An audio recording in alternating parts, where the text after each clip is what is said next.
Yo, what's up, guys? So this is kind of my code walkthrough for lab 3. First, we have all of our static variables here at the top. Then we have to define all of our different encoder values. So we have the right XOR, the right A, and the right B, and we're setting those to the appropriate pins. And then the one that's left over is actually just the bitwise operator of the other two. Same goes for the left. Here is just a constant to make sure when you spin the wheel, one full rotation, that gives you about 2 pi, like 6.2.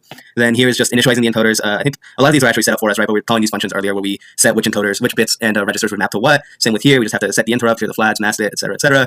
Then here we're just kind of keeping we're increasing the encoders for the left side. So every time we're turning it, this value here is increasing by 1. The left counts, and that goes up. Same happens for the right. And then here we're actually just converting those into radians, both on the right and left. And obviously we have the interrupt that is actually what just increases the count or decreases it, right? You know, if we're going clockwise versus counterclockwise, what actually increases it. And then these over here just take care of the interrupts. Then we have our filter code. This is part of the homework, so I won't go through it, but it's right here. Then we have the battery monitor. Here we initialize the battery as well with a bunch of bitwise register stuff, you know, and you don't want me to dive through every single one of these. Then we have the battery voltage. I'm actually defining a struct for the value, taking the actual value using the bitwise operators. There's even a while loop, I believe, to clear all of the values at this point. Then we take both of them, plug them into our structure, and then we return that data type multiplied by our bits to battery volts, which was at a conversion factor we found in the pre-lab.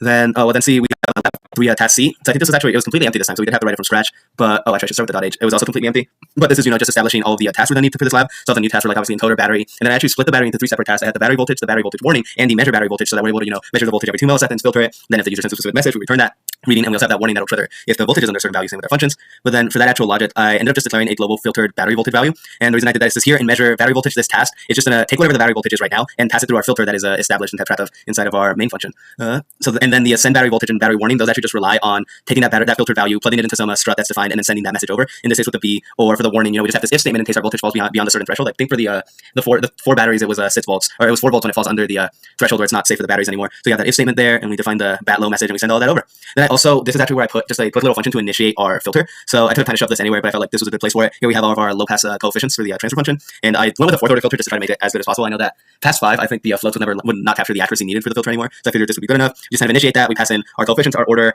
and the actual like pointer to the filter battery voltage, and here's just like give it some sort of default value, you know, so I can try to converge to something there. This would probably also be replaced with a call to battery voltage. Then in message handling, let's see down here. We have our different statements. We have our B, which just sends a battery voltage one. Oh, yeah. And then we have our uppercase B, which sends a battery voltage repeating at some float interval. And we do the same thing with E, where it's E once and then E repeating at some sort of a float interval. Then finally, we have our encoder. I think this time we had to write the entire thing from scratch. So I included all of the files that we need, you know, to handle our messages, handle our I/O communication, manage our tasks, timing as well, and our encoder and battery. I have all of our previous lab tasks, and it's very similar logic to before. Initialize everything. I think I also now need to initialize the encoders and the battery, obviously. And here I have the battery measuring task going on every 2 milliseconds. Initialize the send battery task, and I also have the warning firing every second. So I think that's everything. I'm probably going to cut to some footage of the robot actually working. Yo, what is up? So let's see. First, I'm going to start by demonstrating the math command, just to make sure I didn't break anything. So you can see I send times 3, that returns 9, that means it's working. Wow, isn't that great? Then let me actually delete both of these. Let's change this to a bool. And let me try one of the commands from lab 2. Here I'm going to do the TZR command. It just returns the time that the robot's been on. You can see it's been on for a while, but you know that means everything's working. I didn't break anything. Now let's start with the encoder. So if I send lowercase e, the encoder is very mildly moved. I've been messing around with the robots. They're like a little bit not at 0. But then you can see what they are. Now if it comes over here, you can see I'm going to just spin this wheel a little bit. Be like, wow, look at it go. Now if we go back to the serial monitor, I'm going to run it, and you can see those values on the left wheel are different. I think I defined the rotation I just gave it. I defined that as negative, so the negative goes down, but you can see that's tracking the rotations.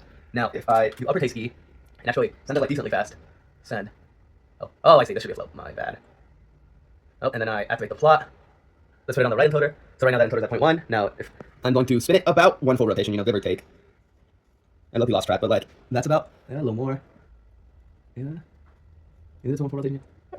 Okay, so that's about like 1 rotation, give or take. And if we cut back, you can see those encoder values changing as I turned it, and it was about 1 rotation, give or take. So as you can see, it's at negative 6.2-ish, maybe a little less, but it's about 1 rotation is equal to about 2 pi in terms of the encoder values. Now, if we go back to the serial monitor, I'm going to clear that. I'm going to reset it. So now all the encoder values will stop sending. And if I send a lowercase b, I'm going to actually get back a voltage value. So that's the voltage of the batteries coming through. If I change that to uppercase b, and I put then like a pretty quick frequency, go ahead and run that. Change the plot. And then if you cut back to the plot, you should see my filtered voltage values. Now the y-axis does kind of just zoom in, so it's still kind of oscillating back and forth, but it's going back and forth between a couple hundredths, so I think that's pretty good. And if I showed you the unfiltered data, you'd see that there's just a lot more noise on that. So I think it is currently being filtered.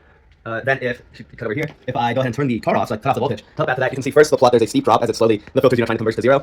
And then if you go to the serial monitor, let's see, let me clear this command so you can see it a little better. But as you can see, every second right now, we're getting this battery low warning, kind of telling us that our voltage has dropped beyond under the 4 volt threshold. And I think that was everything.